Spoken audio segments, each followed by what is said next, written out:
Wannan yake cewa wai don Allah dakta sperm yana ƙarewa? Bari in ƙara da wasu tambayoyin da zan ba da amsarsu. Da gaske idan namiji ya daɗe bai fitar da ruwan maniyyi ba yana taruwa ya zama datti a marasa, sannan kuma ya za ka kare lafiyar ƙwayoyin halittarka? To da farko dai shi ruwan maniyyi muna kiransa ne da semen. A cikin semen ɗin ne ana samun sperm cells, wato ƙwayoyin halitta na ɗa namiji wanda ake ƙirƙirarsa a cikin maraina. Idan an samu exercise in the other room namiji ya kawo a cikin mace, to wannan ƙwayoyin halittar su za su haɗu da ƙwan mace sai a samu juna biyu. To in dai har namiji lafiya ƙalau yake, komai normal yake a jikinsa, to ƙwayoyin halittarsa ba sa ƙarewa. Saboda a kowace rana ana ƙirƙirar sababbin ƙwayoyin halitta ta hanya da muke kiranta da spermatogenesis. A duk second ɗaya ana ƙirƙirar kusan guda 1,500.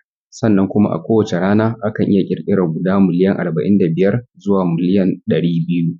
Sannan kuma a cycle ɗaya wanda yake faruwa a tsakanin wata 2 da rabi zuwa wata 3, ana ƙirƙirar sababbin ƙwayoyin halitta kusan guda biliyan 8. Sannan a duk kawowa da namiji zai yi, to a duk mil ɗaya na wannan ruwan maniyyi ɗin akan iya samun ƙwayoyin halitta guda miliyan 20 zuwa miliyan 300. Sannan a duk lokacin da namiji ya kawo a cikin mace, to wannan ƙwayoyin halitta ɗin sukan iya rayuwa kwana 2 zuwa kwana 5 a cikin mace suna jiran ƙwan halittarta ya fito. Sannan contrary to abin da wasu ke cewa idan namiji ya daɗe bai fitar da maniyyi ba, ko kuma idan yana yin istimna'i to maniyyin yana danƙarewa ya zama datti, wannan maganar ba gaskiya ba ce. Jiki ne yake narkar da su ya zuƙe shi kenan kawai.